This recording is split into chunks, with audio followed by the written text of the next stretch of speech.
2025 एक turning point है। एक स्पिरिचुअल पर्सपेक्टिव से आपके अनुसार 2025 इतना इम्पोर्टेंट क्यों है? ग्रहों का अलाइनमेंट बहुत ज़्यादा हो रहा है। अब जितने सारे ग्रह हो रहे हैं या अलाइनमेंट के साथ में, ग्रह का अलाइनमेंट के साथ में इतने सारे एक्लिप्स हो रहे हैं, सोलार लूनार एक्लिप्स, चंद्र ग्रहण, सूर्य ग्रहण एक के बाद एक होते जा रहा है। ये अलाइनमेंट में स्पिरिचुअल एनर्जी भी है, ये अलाइनमेंट में प्रकृति का और मानव का विपरीत भी ज़्यादा है, नेचुरल मैनमेड कैलेमिटीज। क्या कलयुग कहीं ना कहीं खत्म हो चुका है और फिर से सतयुग की शुरुआत हो रही है? बहुत से लोग ये कह रहे हैं कि अब वो जो टर्निंग पॉइंट आ रहा है वो इसी कॉन्टेक्स्ट में आ रहा है कि सतयुग की शुरुआत होने वाली है। अब हम इस वक्त यहाँ पे हैं या और यहाँ से सतयुग जाने में लगभग 5800 साल बाकी है, लेकिन हम कलयुग से 1700 एडी में द्वापर युग में पहुँचे हैं, तो 325 साल हो गए हम द्वापर युग में आके। ऐसा कहा जाता है कि साधकों के ऊपर कोई प्लैनेट का असर नहीं होता है, उनकी कुंडली उन्हें कंट्रोल नहीं करती है।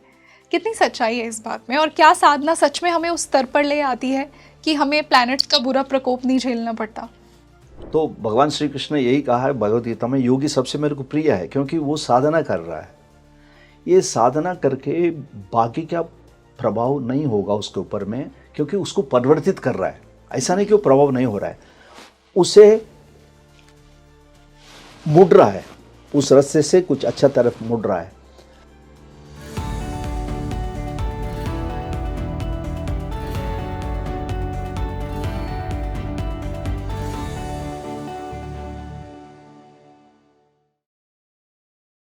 Hello everybody, this is your host Rangoli Sharma and welcome back to your favorite spiritual podcast Speaking Tree।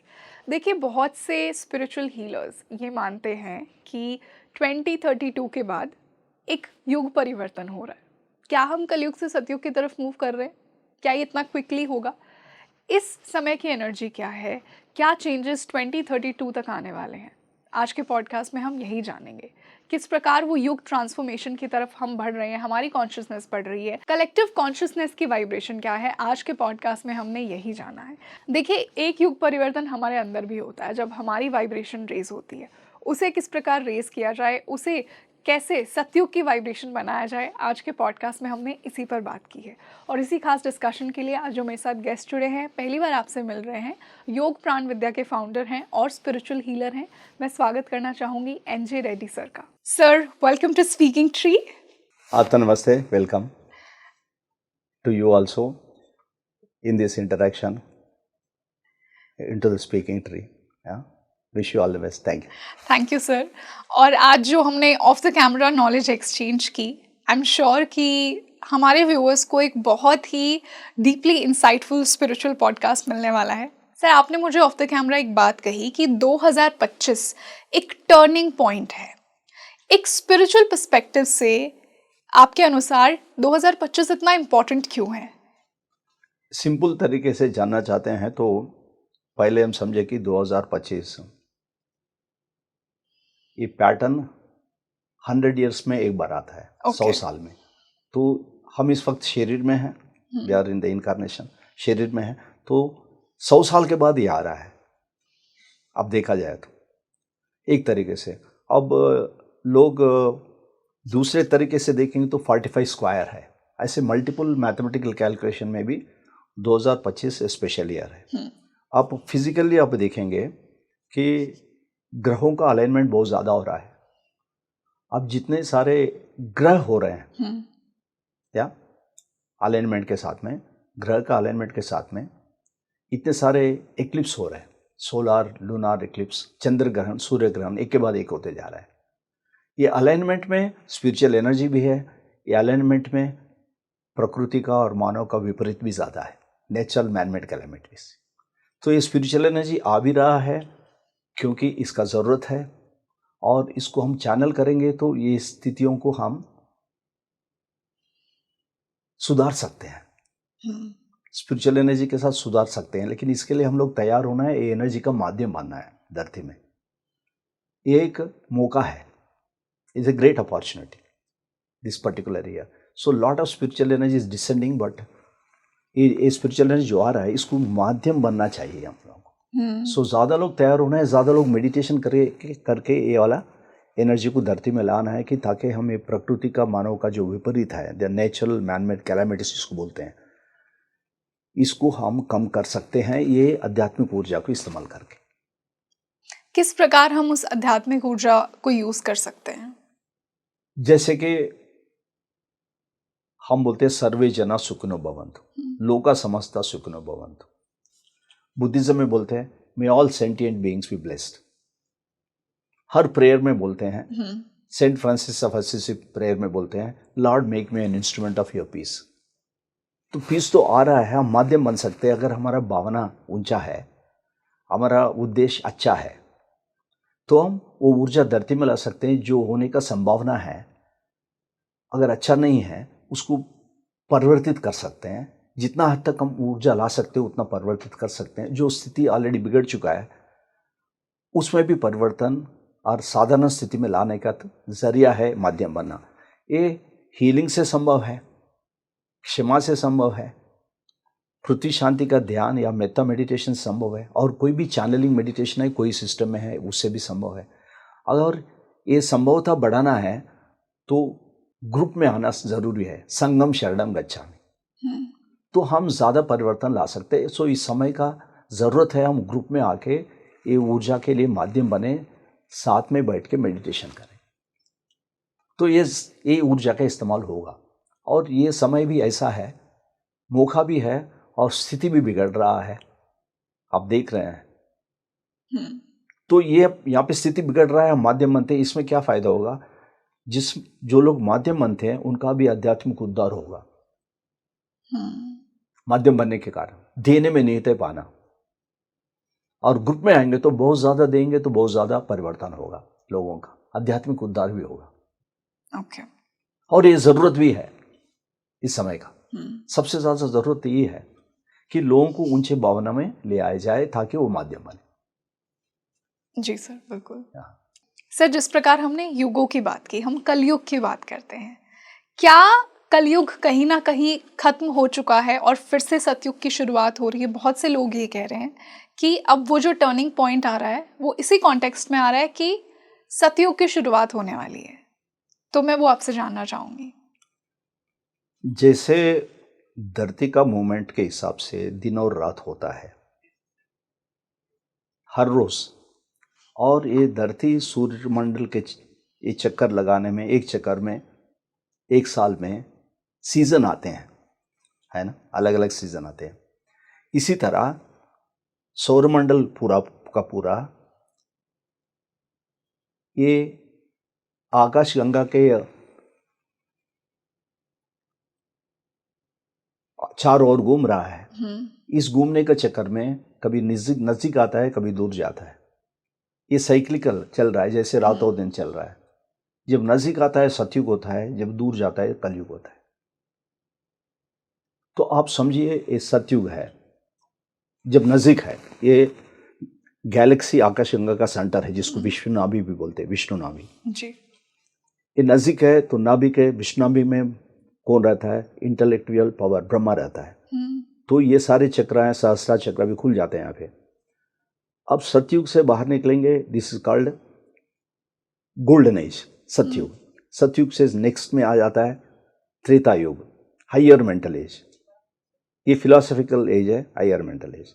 और थोड़ा दूर आ गया द्वापर युग, lower mental as, thinking faculty होता है यहाँ पे। और सबसे दूर जगह आ गया कलयुग जी। तो इसमें सारा आवामंडल कम हो जाता है, चक्र कम होता है। लोगों को आध्यात्मिक बिल्कुल समझ में नहीं आता है, सिर्फ भौतिक मेटीरियलिस्टिक हो जाते हैं। तो हम लोग जो समझ रहे हैं कलयुग से सतयुग आएगा, नहीं, द्वापर युग आएगा, त्रेता युग आएगा, फिर सतयुग आएगा, ठीक है ना। सो अब हम जहां हैं, शुरुआत है द्वापर युग में, कलयुग हो चुका है। ये मैं नहीं बोल रहा हूं, होली साइंस श्री श्री श्री युक्तेश्वरी गिरी का टीचिंग में है। जो परमहंस योगानंद का गुरु है, लहरी महेश का शिष्य है ना, वो महातार बाबा के शिष्य का शिष्य है। तो उन्होंने लिखा है होली साइंस में। अब हम इस वक्त यहाँ पे हैं, या और यहाँ से सतयुग जाने में लगभग 5,800 साल बाकी है। लेकिन हम कलयुग से 1700 एडी में द्वापर युग में पहुंचे हैं, तो 325 साल हो गए हम द्वापर युग में आके। इसका प्रभाव और 2100 साल तक रहेगा। टोटल 2400 साल है द्वापर युग। तो हम बिगिनिंग में हैं, थोड़ा हम बीच में आ जाएंगे। ये मेंटल एज है, द्वापर युग क्या है, सोचने वाला एज है। तो कलयुग क्या है, भावनात्मक एज है, नीचे भावना में रहते हैं, इसी कारण प्रॉब्लम है। तो निचले भावना से निकल के विचार के ओर आना है, तो बीच में ऊंचे भावना में आना है। तो ये समय का जरूरत है कि लोगों को ऊंचे भावना में ले आया जाए, आगे जाके उनका विवेकता भी बढ़ेगा द्वापर युग में। फिर जाके उनका जो इच्छा शक्ति का इस्तेमाल ज्यादा होगा त्रेता युग में, फिलोसफिकल बनेंगे त्रेता युग में, अंत में फिर गोल्डन एज आएगा, सतयुग। लेकिन हम उस रास्ते में हैं, और ये समय सारा सौरमंडल का है, सिर्फ धरती का ही नहीं जी। और सारा दुनिया का है। तो ये इस दुनिया पूरा इस युग का प्रभाव से नीचे भावनाओं से ऊपर की ओर जाने की कोशिश में है। तो ये समय जरूरी है कि हम ऐसा मेडिटेशन करें, ऐसा क्षमा साधना करें, ऐसा ब्रीदिंग करें, या ताकि ऊंचे भावना में कम से कम सबको ले आया जाए। तो जो स्थिति धरती में है, सबको पता है, उसमें सुधार जरूर होगा अगर हम लोगों को ऊंचे भावना में लाए, तो वो शांत महसूस करेंगे। ये अशांति के कारण जो भी हो रहा है, बीमारी ही समझो, प्रकृति का या मानवता का विपरीत समझो, नेचुरल मैनमेड कैलामिटी समझो, ये सब में सुधार होगा। पोल्यूशन समझो, सब में सुधार होगा जब आदमी ऊंचे भावना में आएगा। तो सर फिर ऐसी भ्रांतियां क्यों फैली हुई हैं कि बहुत से लोग कह रहे हैं कि कलयुग तो खत्म हो चुका है, 2032 में तो सतयुग की शुरुआत ही हो जाएगी। ये सब कहाँ से आ रहे हैं ये विचार? ये सब नहीं जानने के कारण आ रहे हैं, क्योंकि ये साइकिल समझना है जी। अगर हम सतयुग से कलयुग में आए, बीच में तो 2 युग है ना। यस। फिर कलयुग से सतयुग आना है, तो बीच में 2 युग से जाना पड़ेगा असेंडिंग। तो एक इंपॉर्टेंट चीज ये है, समय द्वापर युग का हो या कलयुग का हो, मानव का स्थिति का है, उसका प्रयास में भी निर्भर करता है। वो प्रयास करेगा, सतयुग महसूस कर सकता है।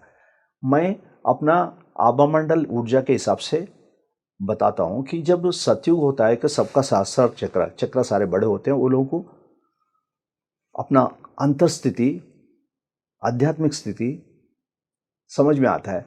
जब आप कलयुग में आएंगे, हम मेटेरियलिस्टिक हो जाएंगे, सिर्फ भौतिक में आ जाएंगे।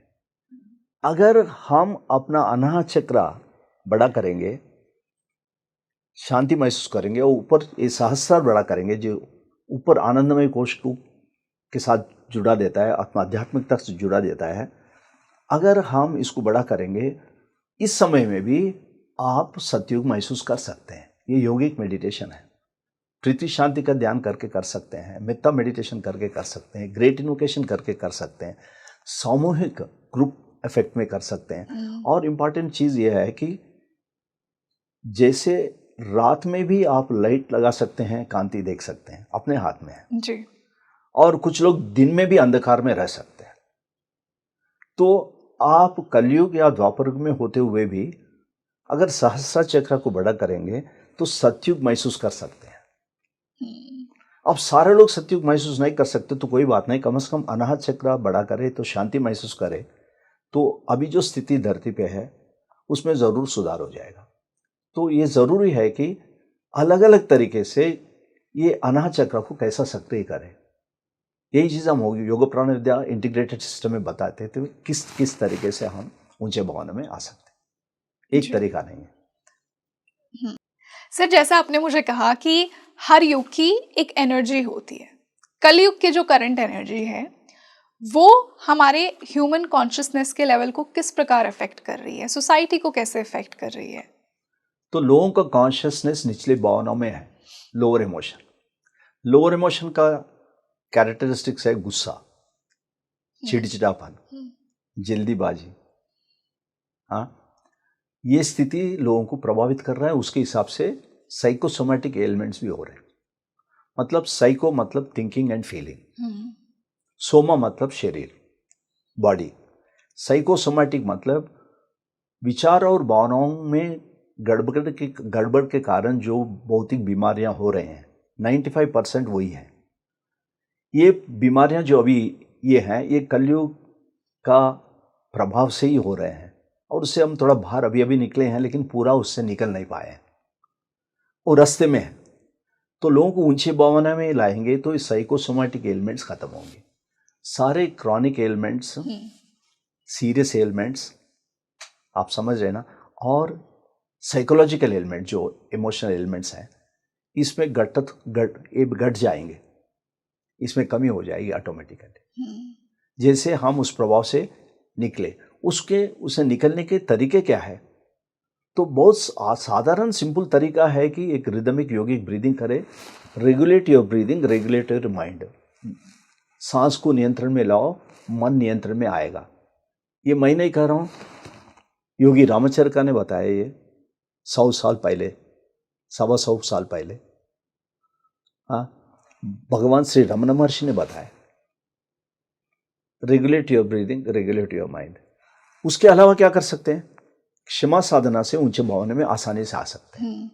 और उससे अलावा क्या कर सकते हैं? मेडिटेशन से, पृथ्वी शांति का ध्यान से आप ऊंचे भावना में लोगों को ला सकते हैं। तो एक तो भौतिक स्तर पर है, जैसे एक्सरसाइज करते हैं, ऊर्जा स्तर पर है, ब्रीदिंग है, भावनात्मक स्तर पर है, क्षमा साधना, आध्यात्मिक स्तर पर है, मेडिटेशन। तो इंटीग्रेट करना चाहिए। लोग क्या करते हैं, स्ट्रेस बस करने के लिए एक्सरसाइज करते हैं, स्ट्रेस निकल जाता है तो अच्छा सा नींद आता है, अच्छा नींद आता है मतलब स्ट्रेस कम हुआ है। लेकिन हम फिजिकल लेवल में इसको निकाल रहे हैं। इमोशनल लेवल में निकालने के लिए हमको क्षमा साधना करना ही है। बिना शांति के स्वस्थता नहीं बनाए रख सकते हैं। सिर्फ डाइट से, एक्सरसाइज से, ब्रीदिंग से स्वस्थता बरकरार नहीं रख सकती। क्षमा साधना भी करना है, ये सब भी करना है, हर एक चीज करना है, और इसके आगे आध्यात्मिक रूप से मेडिटेशन भी करना है। तो हम लोग अब जो स्थिति धरती पे है उससे उबर कर ऊपर अपना चेतना, कॉन्शियसनेस को लिफ्ट करना है, तो ये सब चीज करना है।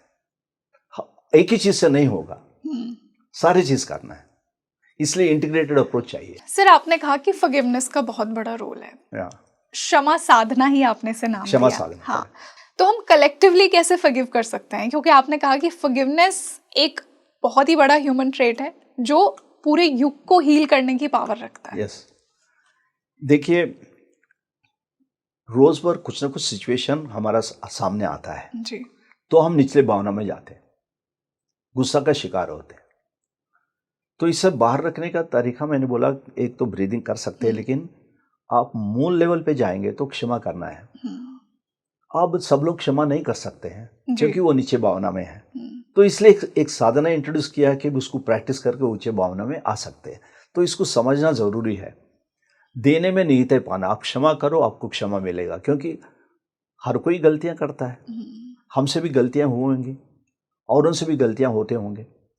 तो सब लोगों का उद्धार हो रहा है, कोई परफेक्ट है ही नहीं। हम लोग एक्सपेक्ट कर रहे हैं सारे परफेक्ट हो, लेकिन हम खुद परफेक्ट नहीं है, है ना। इसलिए अगर मेरे को कोई दबाव में डाल रहा है, परेशान कर रहा है, हम उसको दोषी ठहरा रहे हैं। पहले ये समझे, मेरे को दबाव में किस लिए डाला जा रहा है, मेरे को क्यों गुमराह किया जा रहा है, मेरे को क्यों परेशानी किया जा रहा है? क्योंकि मैंने ऐसे बीज पहले डाले हैं, मैंने भी ऐसा कुछ किया होगा, ऐसा शायद मेरे को याद नहीं है। बिना कारण के कुछ नहीं हो सकता है। मतलब पूर्व जन्म के, इसी जन्म में भी हो सकता है। हम कितने लोगों के कोसे हैं, कितने लोगों को शाप दिए हैं, कितने लोगों का भला बुरा चाह है, हमारे इंटेंशंस कितने बार गलत थे, इससे कितने लोग प्रभाव हुए, हमें क्या पता है, जाने अनजाने में, है ना। जो लोग हमसे प्रभावित हुए हैं शायद उनको पता है, लेकिन हमको पता नहीं। हम प्रभावित हुए हैं, हमको भी पता है। तो इस कारण आप लोग समझे कि भाई मेरे ऊपर में जो हो रहा है इस कारण हो रहा है क्योंकि मैंने ऐसे कुछ बीज डाले हैं। ये पहले समझे कि सिर्फ मैं ही मेरे हर मुश्किल स्थिति के लिए जिम्मेवार हूँ, कोई और नहीं है। तो मेरे को क्या करना है? पहले तो क्षमा करना है, और दूसरा क्या करना, सबक सीखना है, क्यों मेरे साथ हो रहा है, ये ना करूं, आगे जाके फिर ऐसा ना हो मेरे साथ, कोई और ऐसा ना करे मेरे साथ। और जबकि हम दोषी ठहरा रहे हैं किसी को कि उन्होंने मेरे को तंग किया, मैंने तो नहीं किया, लेकिन आप बार बार उसके नाम लेके उसको कोस रहे हैं।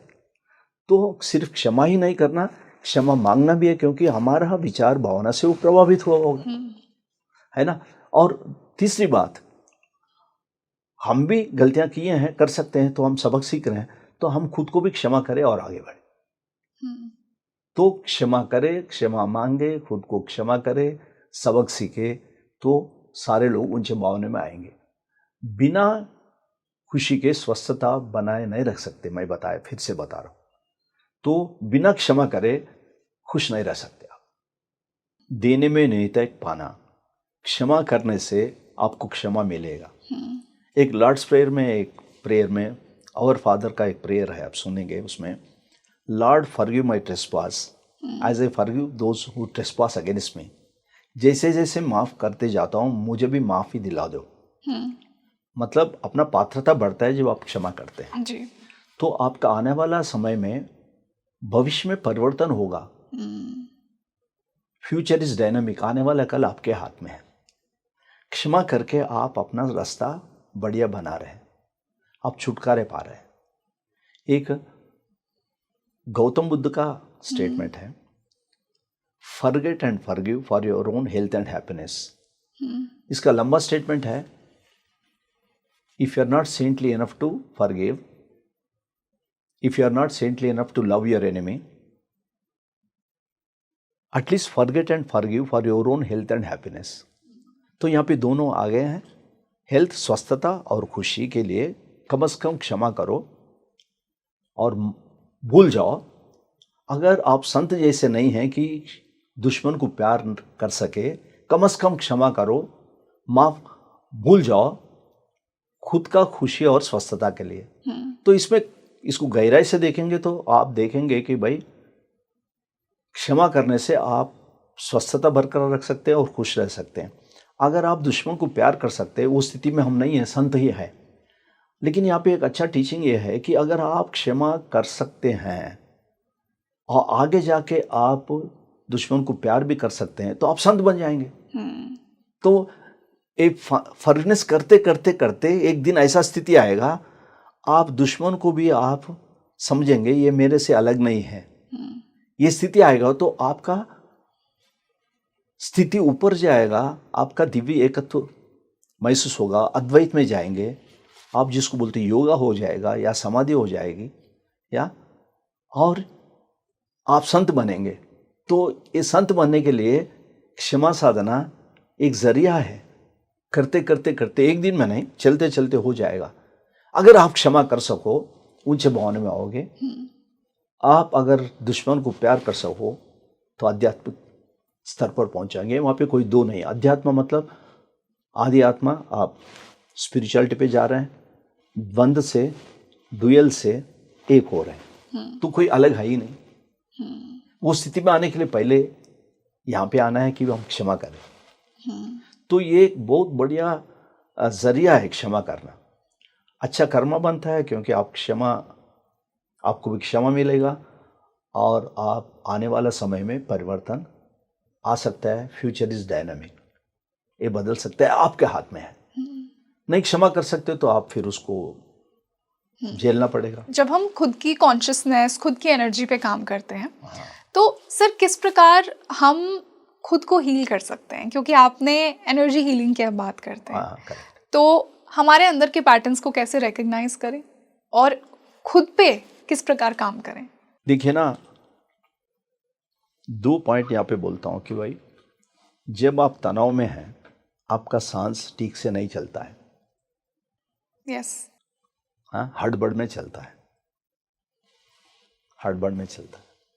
तो सांस ठीक से नहीं चलता है तो आपको सही ऑक्सीजन या ऊर्जा भी प्रदान नहीं होता, आपका डाइजेशन भी ठीक नहीं होता, सोचने का शक्ति भी कम हो जाता है ना। ये साइंस भी जान लिया है कि आपका थिंकिंग फैकल्टी, सोचने का क्षमता कम हो जाता है और इमोशनल, भावनात्मक रिएक्शन बढ़ जाता है। तो अगर आप सांस को नियंत्रण में लाएंगे रिदमिक योगिक ब्रीदिंग करके, तो आप ऊंचे भावने में आएंगे, ऑक्सीजन लेवल बढ़ेगा, एनर्जी बढ़ेगा, आपका शरीर में स्वस्थता बढ़ेगा, इम्यूनिटी बढ़ेगा, रोग को रोकने का ताकत बढ़ेगा। ये सब एक ब्रीदिंग से संभव है और ऊंचे भावने में आएंगे। तो अपने आप को समझने के लिए भाई आपका सांस ठीक नहीं चल रहा है, तो दिन में 3 बार 5-5 मिनट रिदमिक योगिक ब्रीदिंग करें। तो हर बार आप ऊंचे आएंगे, फिर नीचे जाएगा, फिर आएंगे। तो आप एक मेंटेन कर सकते एक स्टेट को, ये रिदमिक योगिक ब्रीदिंग करके। तो ये जब नियंत्रण में आ गया है, अब आते हैं शांत जब रहेंगे थोड़ा सा, आप सांस पे ध्यान देंगे कैसा चल रहा है। अब रेगुलेट नहीं कर रहे हैं, ब्रीदिंग को आप नियंत्रण में नहीं ला रहे हैं। एक बार नियंत्रण में आ गया, आप सिर्फ सांस पे ध्यान दे रहे हैं। यही मेडिटेशन है, सांस को जानना मेडिटेशन है। सांस को जानने से आपका अंतर का स्थिति, अपना भावना और विचार, अंदर क्या चल रहा है ये आप जान सकते हैं। क्या सही चल रहा है, क्या सही नहीं चल रहा है, आप जान सकते हैं। एक बार आप अपने आप को जान सकते हैं आपका अंदर में क्या चल रहा है, उसको परिवर्तित भी करने का ताकत आप ही के पास है। ये इच्छा शक्ति बढ़ेगा तो उसको बदल सकते हैं आप। तो एक तो नियंत्रण में लाना है, पहले नियंत्रण में आने के बाद में ध्यान करना है। ध्यान करने का सबसे सरल तरीका है अंतर जांच करना है। सबसे सरल तरीका है बिना नियंत्रण करके सांस पे ध्यान दो। अगर ये सांस ठीक से नहीं चल रहा है तो फिर नियंत्रण में लाओ, रिदमिक योगिक ब्रीदिंग करो। पहले नियंत्रण में लाओ, फिर जानो अपने आप को। तो अंतर जांच करना है सांस के जरिए, यही ज्ञान योगा है। अपने आप को जानना है ज्ञान योगा, और ये आप ही के अंदर है, ये बाहर नहीं है। तो ये बाहर से अंदर ले जाने के लिए, पहले मन को नियंत्रण में लाने के लिए सिंपल रिदमिक योगिक ब्रीदिंग 5 मिनट करें। उसके बाद ध्यान करें, आपको समझ में आएगा मैं कौन हूं। अंतर जांच करेगा, मैं कौन हूं, क्यों ये शरीर में आया है, धीरे धीरे पता लगेगा। तो आप मकसद की तरफ जाएंगे जिसके लिए आप शरीर में आए। हम सबका मकसद है जिसके लिए हम शरीर में आए, और ये शरीर में जो समय दिया है हमको, जो भी दिया है, हायर कॉन्शियसनेस दिया है, ये बहुत महत्वपूर्ण समय है।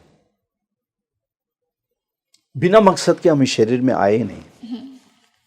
तो मकसद जाने के लिए ध्यान करना, अंतर जांच करना, ध्यान मतलब बहुत जरूरी है। वो स्थिति में ले आने के लिए एक क्षमा साधना में अच्छा है, रिदमिक योगिक ब्रीदिंग में अच्छा है, और पृथ्वी शांति का ध्यान माध्यम बनेंगे। देने में नियत है पाना। शांति का माध्यम बनो, आपके अंदर शांति आएगी। तो धरती को शांति, करुणा, क्षमा तत्व से ऊर्जित करो। धीरे धीरे हमारे अंदर में शांति, करुणा, क्षमा तत्व उतरेगा, क्योंकि हम वो दे रहे हैं, जो दे रहे हैं वो अपने पास आएगा। धीरे धीरे अनाहत चक्र जो शांति का केंद्र है वो बढ़ेगा। ये साइकोसोमैटिक एलिमेंट जो बताया है उससे आप बाहर निकलेंगे। एक तरीका नहीं, इतने सारे हैं। और मेडिटेशन के लिए ज़रूरी है थोड़ा सा व्यायाम करें ताकि हमारा शरीर फिर स्वस्थ हो कि हम मेडिटेशन करें। तो यहाँ पे एक्सरसाइज आता है, ब्रीदिंग आता है, क्षमा साधना आता है, मेडिटेशन आता है। ये 4 के अलावा जो नहीं कर सक रहा है, तनाव में है, उनका ऊर्जा नकारात्मक भावनाओं में है, अविश्वास में है, उसको ठीक करने के लिए उसका एनर्जी बॉडी को उपचार कर सकते हैं। यही योगा प्राणायाम का इंटीग्रेटेड सिस्टम में आखिरी स्टेप है हीलिंग।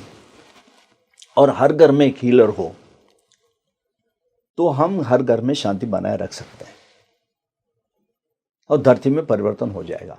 और जैसे हमारा आभामंडल ऊर्जा है, उसके अंदर में हमारा भौतिक शरीर है, इसको स्वस्थ बनाएंगे तो ये शरीर स्वस्थ होगा। इसी तरह हमारा आभामंडल धरती का आभामंडल से जुड़ा हुआ है जी। इस कारण अगर हमारा सबका सामूहिक आभामंडल बढ़ते जाएगा, शुद्ध होते जाएगा, बढ़ते जाएगा, धरती में भी आभामंडल परिवर्तित होगा। धरती में प्रकृति के और मानव के जो विपरीत हो रहे हैं वो भी कम हो जाएंगे। तो हम जब धरती को ऊर्जा प्रदान कर रहे हैं, जहाँ से कर रहे हैं वो तो शुद्ध होगा और कुछ हद तक धरती में पूरा शुद्ध होगा। इसके लिए इस समय का ज़रूरत है पृथ्वी शांति का दान, ध्यान, पृथ्वी शांति का ध्यान, planetary peace meditation. Planetary peace meditation, yes, ये हमारा वैपीवी साधना ऐप में है, निःशुल्क है, सबके लिए है और कई इंडियन लैंग्वेजेस में है, इंग्लिश में भी है। ये करके हम एक माध्यम बन के धरती के अंदर परिवर्तन ला सकते। बड़ा ग्रुप अगर करेगा तो बहुत ज़्यादा फायदा होगा। महेश योगी 1993 का वाशिंगटन डीसी का एक्सपेरिमेंट है। 8 हफ्ते तक उन्होंने मेडिटेशन कराया ग्रुप में। 8 हफ्ते के अंत में वो रिसर्च के हिसाब से 23.3% 23.3% क्राइम रेट कमी हो गया।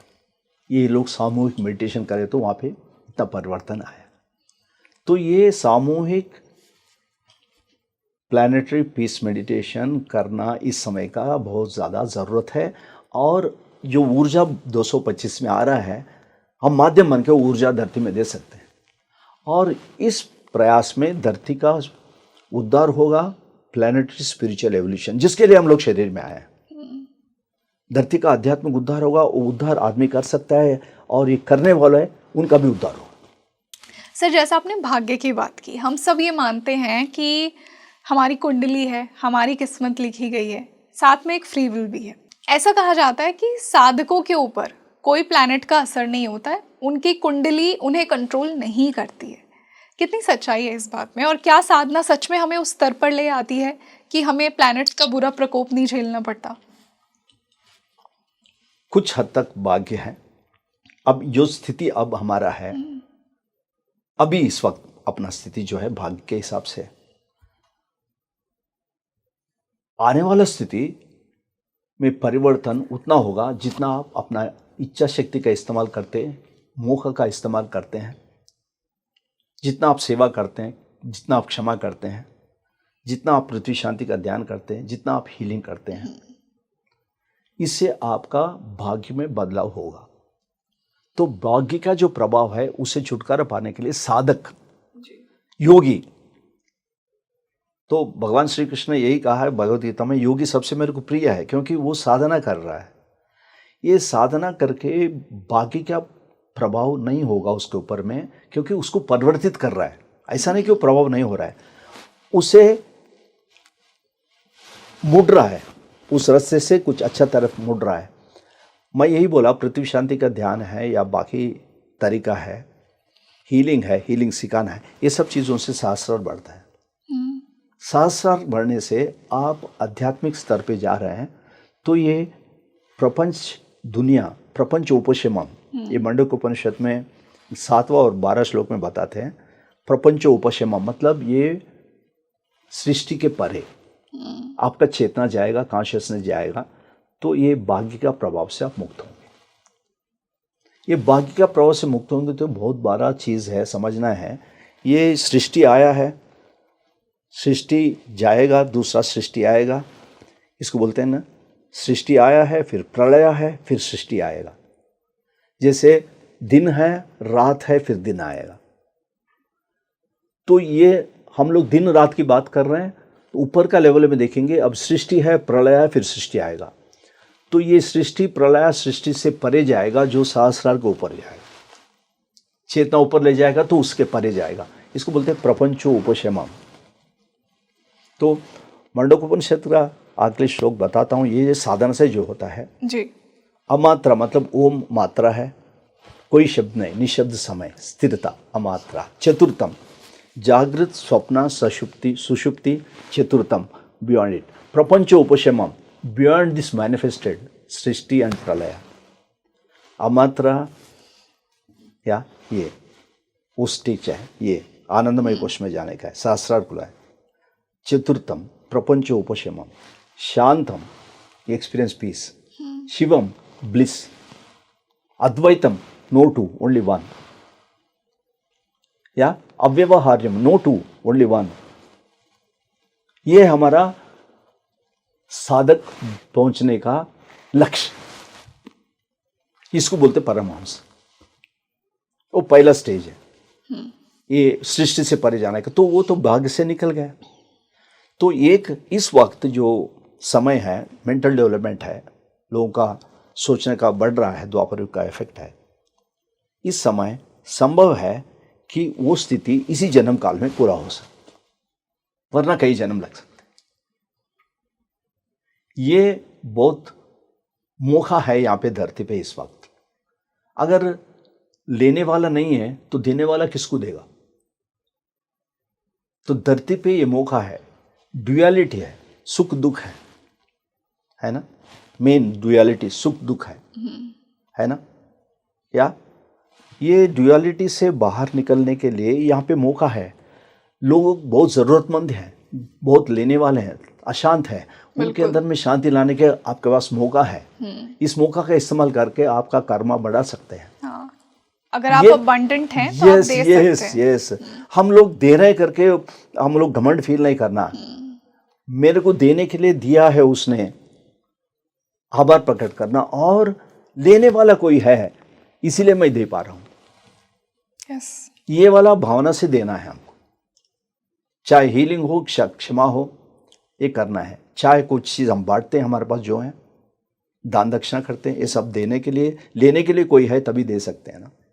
तो ज़रूरतमंद है यहाँ पे, तो आपको मौका मिल रहा है, इसलिए ये समय बहुत महत्वपूर्ण है। इस समय पे आ गए हैं हम जहाँ ज़रूरत भी है और मौका भी है, और हम इसको जानेंगे, माध्यम बनना है। इसलिए संगम शरणम गच्छामि बहुत इंपॉर्टेंट है, संग में आना है।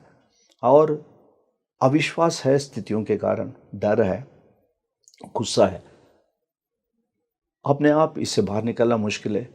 कोई ग्रुप के साथ जुड़ो तो जल्दी निकल जाओगे, सही ग्रुप के साथ। तो इस समय का ज़रूरत है कि पृथ्वी शांति का ध्यान करें, क्षमा करें, रिदमिक योगिक ब्रीदिंग करें, सुपर ब्रेन आसना करें, अपना जो इंट्यूटिव बुद्धिमत्ता, इंटेलिजेंस जो दाहिने ब्रेन बोलता है साइंस, हाँ, और लॉजिकल इंटेलिजेंस जो विचार के साथ में जो इंटेलिजेंस होता है, बायां ब्रेन, दोनों में संतुलन हो, हम सही चीज़ कर सकते हैं। तो ये सब चीज़ बच्चों से शुरू करना है, सुपर ब्रेन आसना, ब्रीदिंग, क्षमा साधना, हाँ। और 14 साल से ऊपर जितने बच्चे हैं वो लोग ये पृथ्वी शांति का ध्यान भी हर रोज़ कर सकते हैं, कम से कम हफ्ते में एक बार कर सकते हैं। तो वो लोगों में परिवर्तन लाएंगे, बच्चों में लाएंगे, तो आने वाले कल में बहुत ज़्यादा फायदा होगा, क्योंकि उनका अभी आगे दुनिया है, समय है। तो ये सबका ज़रूरत है इस वक्त। ऊंचे बावने में इसलिए आना है, आभामंडल को सही करना, क्योंकि रोग को रोकने का ताकत, इम्यूनिटी बढ़ाना है अलग अलग तरीके से जी। ये सब तरीका हम आगे बढ़ाना चाहते हैं, योग प्राणायाम सिस्टम से करना चाहते हैं। वरना ये वाला टेक्निक सारे वैभवी साधना ऐप में अवेलेबल है, जो खुद कर सकते हैं अपने आप। और आभामंडल क्लीन करके ऊंचे भावना में लाने के लिए हीलिंग भी कर सकते हो, उसको सीखना है, 1-2 दिन समय लगता है सीखने के लिए। सर, आप हमारे व्यूअर्स को क्या मैसेज देकर जाना चाहेंगे जिससे वो अपनी लाइफ को ज़्यादा पर्पस, स्ट्रेंथ और हायर कॉन्शियसनेस के साथ जी सकते हैं? अब हम सबको ये बताना चाहते हैं कि भाई हम इस शरीर में आए हैं तो एक मकसद है जी। एक मकसद है, हमारा कर्मा से जुड़ा हुआ है, परिवार का देखभाल करना है, हमको जिसने मदद किया उनको भी कुछ हम देना है। ये हमारा कर्मा का उत्तरदायित्व भी है। माता पिता हो सकते हैं, बच्चे हो सकते हैं, या आपके साथ काम करने वाले भी हो सकते हैं। लेकिन इसके अलावा हम इस शरीर में हैं, किस कारण शरीर में है? धरती है इसलिए शरीर है। तो अगर धरती हमारा शरीर को पोषण करने में ऑक्सीजन दे रहा है, ये धरती हमको लेके घूम रहा है, तो धरती के लिए हम कुछ करें, पृथ्वी के लिए कुछ करें। तो पृथ्वी का उद्धार के लिए हम काम करें, और मानव का उद्धार करेंगे तो पृथ्वी का उद्धार होगा। तो सारे मानव परब्रह्मन का अंश है, उनको आप सेवा करेंगे, मानव का तो माधव का सेवा हो जाएगा। तो ये सब करने के लिए पहले अपने आप को स्वस्थ बनाएं जी। पहले अपने आप को स्वस्थ बनाने के जो टेक्निक्स है उसका इस्तेमाल करें, जहाँ से भी ले आप। एक तो आपको ज़रूर करना चाहिए थोड़ा सा व्यायाम, फिजिकल एक्सरसाइज ज़रूरी है। अब उसको नकारने से तो करना ही पड़ेगा। अगर आप सही अस्वस्थ स्थिति में है, नहीं कर सकते। दूसरा चीज़ है, सांस को नियंत्रण में लाना है, ब्रीदिंग एक्सरसाइज करना है। तीसरा, भावनात्मक लेवल पे क्षमा साधना करना है। चौथा, आध्यात्मिक स्तर पर माध्यम बनना है, पृथ्वी शांति का ध्यान या ऐसे मेत्ता मेडिटेशन या ग्रेट इन्वोकेशन, ऐसा चीज़ करना है। और ज़्यादा जल्दी फ़ायदा पाने के लिए और तकलीफ से निकलने के लिए एक सही ग्रुप के साथ जुड़ना है। और ग्रुप का संपत्ति बनो, आपका उद्धार होगा और आप माध्यम भी बनेंगे, धरती का उद्धार भी करेंगे, आपका मकसद भी पूरा होगा, आप ऊंचे भावना में आएंगे, रोकने का ताकत बढ़ेगा, इम्यूनिटी बढ़ेगा। ये बहुत ज़रूरी है कि आप पहले स्वस्थ हो ताकि आपके जो कर्मा से जुड़ा हुआ उत्तरदायित्व है वो निभा सके, आप शांति बनाए रखें, क्योंकि स्थिति धरती में बुरा अच्छा दोनों है, दोनों स्थितियों को आप मैनेज करना है। तनाव हाई है, तनाव को आप मैनेज करना है, तो ये मैनेज करने का टेक्निक ये सब है। तो ये इंटीग्रेटेड अप्रोच आप जहाँ से भी ले, अपना जीवन में, निजी जीवन में रोज़ प्रैक्टिस करना है, कुछ समय देके, तो आपका भला होगा, अच्छा कर्मा बनेगा, आप भाग्य से भी बचेंगे। और फ्यूचर इज डायनामिक, आने वाला समय आपके हाथ में है, इसके इस्तेमाल करो और इसको आगे बढ़ाओ। एंड आई होप कि हमारे व्यूअर्स को इससे डेफिनेटली बेनिफिट होगा। So thank you so much for joining us. Thank you very much for this opportunity. हाँ, all the best, God bless. Thank you.